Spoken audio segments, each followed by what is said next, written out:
ہم اقرار کرتے ہیں کہ اللہ تعالیٰ نے قلم کو حکم دیا کہ وہ لکھے. قلم نے کہا کہ اے رب میں کیا لکھوں؟ اللہ تعالیٰ نے کہا قیامت تک جو کچھ ہونے والا ہے وہ سب لکھ، کیونکہ اللہ تبارک و تعالیٰ کا ارشاد ہے وَكُلُّ شَيْءٍ فَعَلُوهُ فِي الزُّبُرِ وَكُلُّ صَغِيرٍ وَكَبِيرٍ مُسْتَطَرٍ، اور ہر چیز جو انہوں نے کی ہے صحیفوں کے اندر ہے، اور ہر چھوٹی بڑی چیز لکھی ہوئی. اسی طریقے سے اگر آپ پڑھیں گے تو امام مالک رحمہ اللہ نے بھی، امام شافعی رحمہ اللہ نے بھی، اور امام احمد رحمہ تفسیر سے متعلق یہی بات کہی ہے. تیسری چیز جو اس کتاب کے اندر موجود ہے وہ ایمان کے بارے میں. ایمان کے بارے میں جیسا کہ ہم نے کہا اہل سنت والجماعت کا نزدیک کیا ہے ایمان؟ 3 چیزوں کے مجموعے کا نام ہے. اگر کوئی شخص اپنے دل سے اللہ تبارک و تعالی کے اکیلے خالق ہونے کا، مالک ہونے کا، رازق ہونے کا عقیدہ رکھتا ہے لیکن زبان سے نہیں مانتا تو وہ انسان کیا ہو؟ مومن ہوگا؟ مومن نہیں. اس کی سب سے واضح دلیل یہ ہے کہ یہود اللہ کے رسول کے زمانے میں دل سے اللہ کے رسول کو مانتے تھے نہیں مانتے؟ پہچانتے تھے نا؟ پہچانتے تھے کہ نہیں پہچانتے؟ قرآن میں کیا کہا اللہ تعالیٰ نے؟ آپ کو ایسے ہی پہچانتے ہیں جیسے اپنے بچوں کو پہچانتے ہیں. لیکن یہ دل کے ماننے کی وجہ سے مسلمان ہو گئے؟ وہ مسلمان نہیں مسلمان. تو معلوم یہ ہوا کہ ماننے کے ساتھ ساتھ زبان سے اقرار کرنا ضروری ہے. میں بامبے میں، دلی میں تھا، تو ایک شخص آیا سادھو ٹائپ کا، وہ سڑک پر کچھ سوالات کر رہا تھا تو لوگوں نے میرے پاس بھیج دیا. آیا وہ دین کے بارے میں سوال کرنے لگا، مسلمان کے بارے میں اسے بحث ہوتی رہی کافی دیر تک. آخر وہ کیا کہتا ہے؟ کہا کہ میں وہی بات کہتا ہوں جو کسی مغربی دانشور نے کہا تھا کہ دنیا میں سب سے اچھا مذہب اسلام ہے.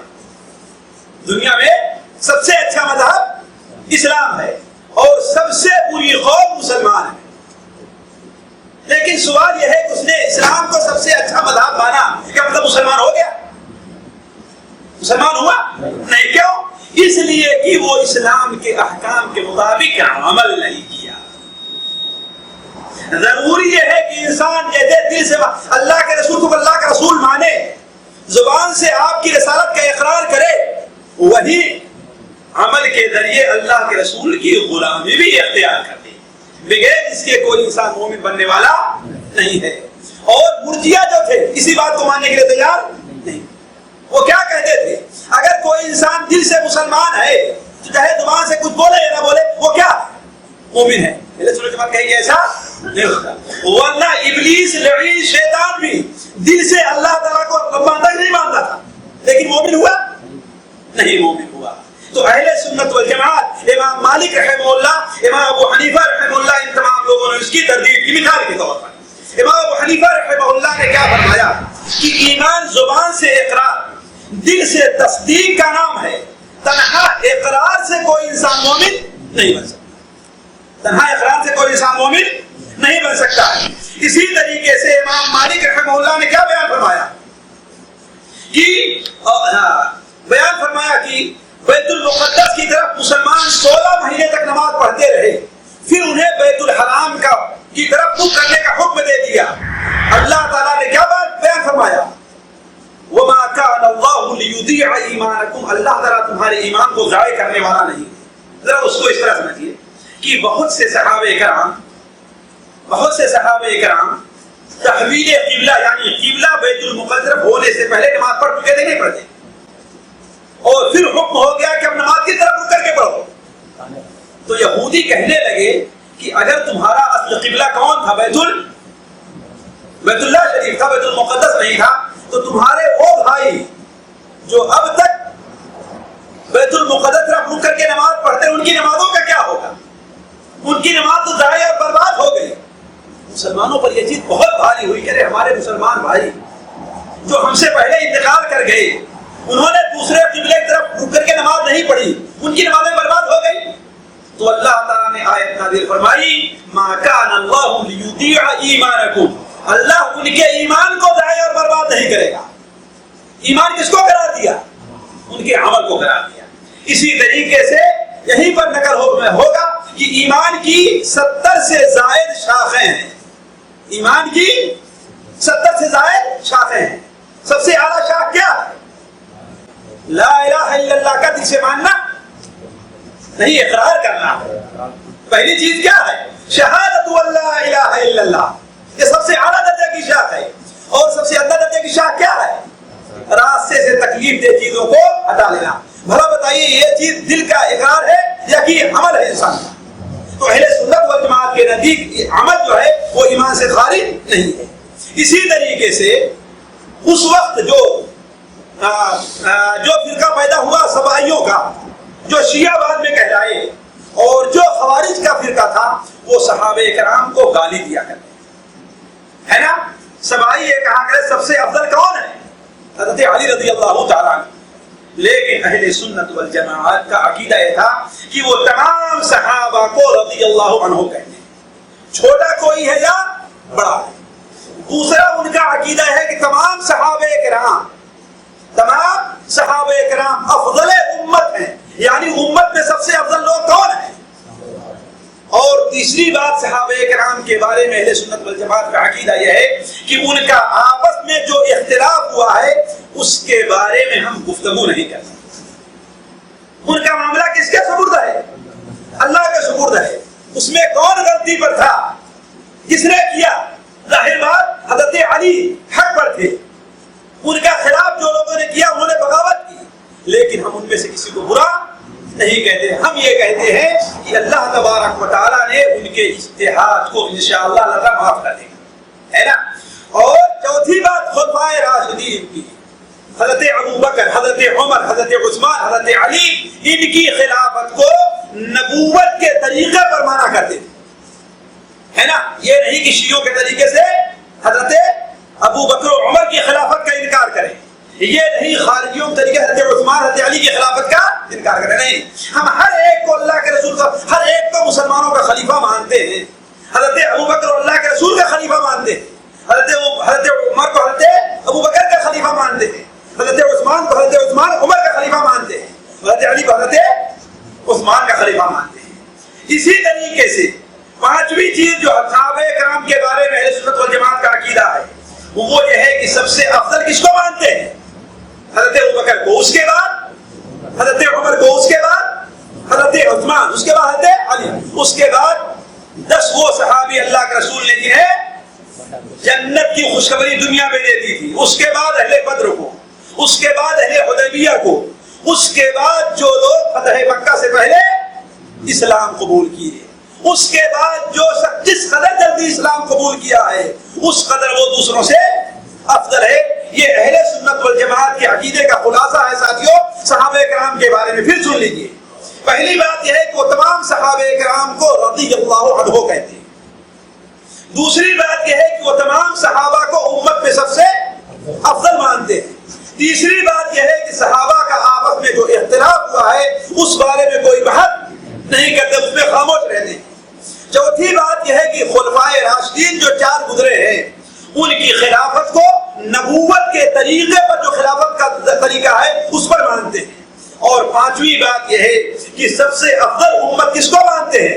حضرت ابوبکر کو، اس کے بعد حضرت عمر کو، اس کے بعد حضرت علی کو، حضرت عثمان کو، اس کے بعد حضرت علی کو، پھر باقی 10 کو، اس کے بعد اہل بدر کو، اس کے بعد اہل بیت رضوان کو، اس کے بعد جو لوگ فتح مکہ سے پہلے مسلمان ہوئے. یہ اہل سنت والجماعت کے عقیدے کا خلاصہ ہے. اور اسی چیز کو امام ابو حنیفہ رحمہ اللہ اور دوسرے ائمہ نے بیان کی مثال کے طور پر. امام ابو حنیفہ رحمہ اللہ کیا بیان کرتے ہیں؟ دیکھیے کہ ہم صحابہ رسول رضوان اللہ علیہم اجمعین سے کسی کا بھی ذکر نہیں کرتے مگر خیر کے ساتھ، ہے نا. یہ پڑھانا آپ لوگوں نے، اس میں اسی چیز کو رد کرنا ہے شیعہ اور خوارج کا جو انہیں گالی دیا کرتے. اسی طریقے سے آپ نے بیان فرمایا ہم صحابہ رسول صلی اللہ علیہ وسلم کسی سے بھی برات کا اظہار نہیں کرتے، اس لیے کہ شیعہ نے حضرت عثمان، حضرت ابو بکر و عمر سے برات کا اظہار کیا، اور خارجیوں نے حضرت عثمان، حضرت علی اور اس کے بعد لوگوں برات کا اظہار کیا. تو کہتے ہیں کہ ہم کسی سے برات کا اظہار نہیں کرتے اور کسی کو چھوڑ کر کسی سے موالات نہیں کرتے، بلکہ ہر ایک سے ہم موالات رکھتے ہیں. اسی طریقے سے آپ نے کیا بیان فرمایا کہ ہم رسول اللہ کے بعد سب سے افضل ابو بکر و عمر عثمان و علی رضی اللہ عنہ مانتے ہیں، اس کے بعد ہم رسول اللہ کے تمام اصحاب سے رک جاتے ہیں. کیا مطلب؟ یعنی کسی کو کسی پر فضیلت نہیں دیتے. اس طریقے سے اس کتاب میں ایک مسئلہ اور چھیڑا گیا ہے دین کے بارے میں کلام کرنے کا. دین کے بارے میں کلام اور گفتگو کرنے کا جو ہم نے وقت لیا تھا اس میں 3-4 منٹ رہ گئے ہیں، اس لیے میں اپنی بات کو مختصر کروں گا. کلام سے مراد کیا ہے اس کی تھوڑی وضاحت ہم نے آپ کے سامنے کی تھی، لیکن اسے علم کلام کیوں کہا گیا یہ ذرا سن لیجیے آپ. اس لیے اصل میں کلام کے معنی ہوتا ہے بات کرنے کے. چونکہ معتزلہ نے سب سے پہلے جو انکار کیا وہ کلام الہی کا انکار کیا. اسی لیے جعد ابن درہم کو جو عبداللہ قصری نے قتل کیا نا، تو اس نے کہا یہ کہتا ہے بدبخت کہ اللہ تعالیٰ نے حضرت موسیٰ سے کلام نہیں کیا ہے اور اللہ تعالیٰ نے ابراہیم کو اپنا خلیل نہیں بنایا ہے، لہذا ہم اسے قتل کر دیں. تو چونکہ سب سے پہلے انہوں نے جو انکار کیا اللہ تعالیٰ کی صفات کے بارے میں کلام کا انکار کیا، اس لیے انہیں اہل کلام رکھ دیا گیا، پہلے کلام رکھ دیا گیا. اور صحابہ کرام کے بعد تابعین، تبع تابعین اور ان کی اتباع میں ائمہ اربعہ یہ کہا کرتے تھے کہ ہم اللہ کی صفات کے بارے میں کوئی گفتگو نہیں. مثال کے طور پر اللہ تبارک و تعالیٰ کے بارے میں یہ آتا ہے کہ اللہ تعالیٰ سمائے دنیا پر نازل ہوتا ہے کہ نہیں، لیکن وہ کس طریقے سے نازل ہوتا ہے اس بارے میں ہم گفتگو نہیں کرتے. لوگ کہتے نا کہ اللہ تعالیٰ اگر نازل ہوتا ہے تو یہ بتاؤ اس کا عرش خالی ہو جاتا ہے؟ خالی نہیں ہوتا. وہ جب نازل ہوتا ہے تو سیڑھی سے نازل ہوتا ہے بغیر سیڑھی کے نازل ہوتا ہے. وہ یہ بتاؤ کہ رات تو ہر جگہ کہیں نہ کہیں رہا ہی کرتی ہے، تو اس کا مطلب اللہ تعالیٰ ہر وقت مائے دنیا ہی پر رہتا ہے، عرش کے اوپر رہتا ہی نہیں. یہ عقلی باتیں نہیں باتیں ہیں. علماء نے کہا کہ ہم اس بارے میں نہیں باتیں، ہم یہ ایمان رکھتے ہیں کہ اللہ تبارک و تعالیٰ سے متعلق اللہ کے رسول نے یہ بیان فرمایا کہ اللہ تعالیٰ سمائے دنیا پر نازل ہوتا ہے.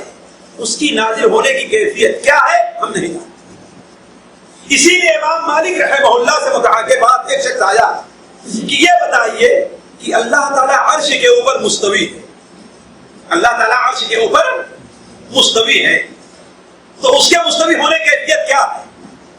راوی کہتے ہیں کہ امام مالک رحمہ اللہ نے اپنا سر جھکا لیا اور گھبراہٹ سے ان کے پسینہ نکل گیا. اس کے بعد کہا کہ دیکھو بیوقوف کہیں کہ اللہ تعالیٰ کا استوا عرش پر مستوی ہونا یہ معلوم ہے، یہ معلوم ہے، البتہ اس کی کیفیت کیا ہے مجہول ہے. اس لیے دیکھیے صفات کے بارے میں اہل سنت والجماعت کا عقیدہ یہ ہے کہ اس کی تشبیہ نہیں دی جائے، اس کی کیفیت نہیں بیان کی جائے. مثال کے طور پر اللہ تعالیٰ کا ہاتھ ہے، اللہ تعالیٰ کا چہرہ ہے، لیکن چہرہ کیسے ہے؟ انسان کے چہرے کے طریقے سے ہے نہیں، یہ تو مجسمہ نے کہہ دیا. کہتے ہیں ہم نہیں جانتے اس کا چہرہ کیسا. کیوں؟ اس لیے اس نے خود کہا الیس کمثلہ شیء. تو اہل سنت والجماعت اس طریقے سے اس سلسلے میں گفتگو کرنے سے وہ سخت پرہیز کرتے رہے اور اہل کلام کی کلامی بحثوں کے اندر الجھے نہیں، بلکہ جو شخص کلامی بحثوں سے الجھا تھا اسے گمراہ حتیٰ کہ کافر کہا کرتے تھے. جیسا کہ امام شافعی رحمہ اللہ نے، جیسا کہ پچھلے ہفتے آپ کے سامنے رکھا تھا کہ حفص الفرد نے جب ان سے مناظرہ کیا تو دیر تک ان سے بحث ہوتی رہی. امام شافعی نے اس کے اوپر حجت قائم کر دیا اور اس کے بعد کہتا ہے پھر بھی اگر تو یہ مانتا ہے کہ اللہ تعالیٰ کا کلام اللہ کی صفت نہیں ہے تو کافر ہے. اور آپ کے سامنے وہ واقعہ بیان بھی کیا ہوگا ہم نے پچھلے ہفتے کہ امام شافعی کی وفات کے وقت جو آپ کے پاس آیا ہے تو حفص الفرد، تو امام شافعی جسے مدنی کہتے ہیں کہ تھوڑا سا ان کے اوپر ایک کشیداری ہوئی. حفص الفرد آتا ہے، آپ ان سے کہتا ہے کہ آپ مجھے پہچانتے ہیں میں کون؟ دوسرے لوگ کہنے لگے تو آپ نے کہا ہاں تم فلاں ہو، تم فلاں ہو، تم فلاں ہو. لیکن حفص کی بات ہوئی تو کیا کہا؟ ہاں تم حفص القرد ہو. حفص الفرد بھی نہیں، کیا کہا؟ حفص القرد ہو. اللہ تمہیں جزائے خیر نہ دے، اللہ تیری حفاظت نہ کرے، اللہ تعالیٰ تیری رعایت نہ کرے، اگر تو بغیر توبہ کے مر جاتا تو جہنمی. تو اہل سنت والجماعت اس سلسلے میں کلامی یعنی عقلی بحثوں سے پرہیز کیا کرتے تھے. کیوں؟ اس لیے کہ اللہ تبارک و تعالی کی کنہ اور حقیقت جو ہے وہ انسان اپنی عقل سے معلوم نہیں کر سکتا. بلکہ اس سلسلے میں تو سب سے بہتر بات جو کسی شاعر نے کہی ہے وہ یہ کہی ہے کہ تو عقل میں آتا ہے سمجھ میں نہیں آتا.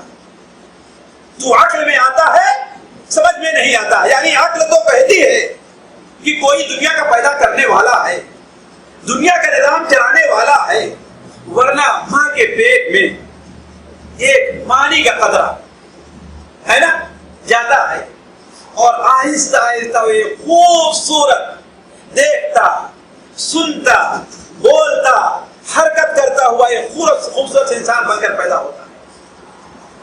آخر دنیا کی جو مشینری ہے اس میں ڈھانچہ فٹ رہتا ہے نہیں فٹ رہتا ہے.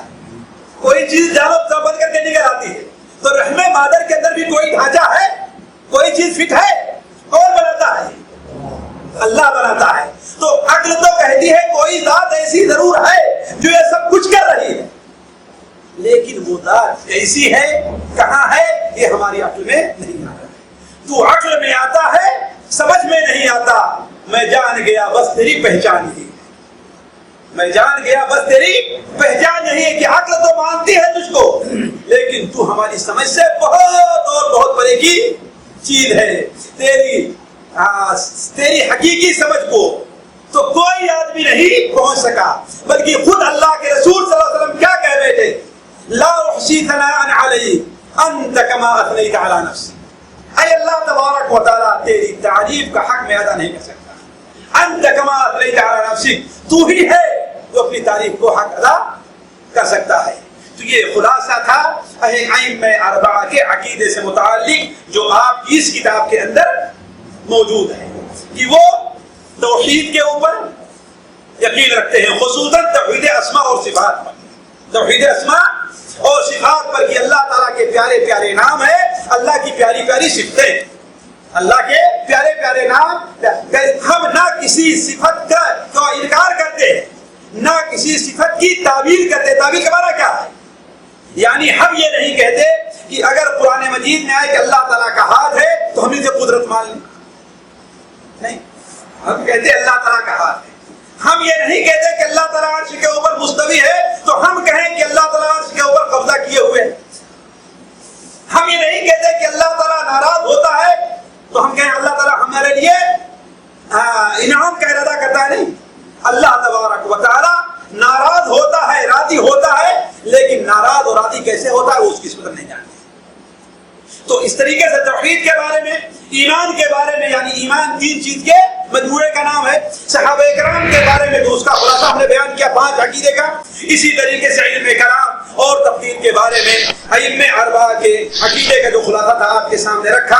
اللہ تبارک و تعالیٰ سے دعا ہے کہ اللہ تبارک و تعالیٰ ہمیں اور آپ کو ائمہ اربعہ کے عقیدے کے اوپر زندہ رہنے اور اسی کے اوپر انتقال کرنے کی توفیق عطا فرمائے. اللہ تعالیٰ ہمیں ائمہ اربعہ کے عقیدے کے مطابق عمل کرنے کی توفیق دے. اللہ تعالیٰ ہمیں ان سے محبت کرنے, ان کے بتائے ہوئے طریقے کے مطابق عمل کرنے, ان کے بتائے ہوئے طریقے کے مطابق اللہ تعالیٰ کی عبادت کرنے کی توفیق عطا فرمائے. سبحانک اللہم و بحمدک اشہد ان لا الہ الا انت استغفرک و اتوب الیک.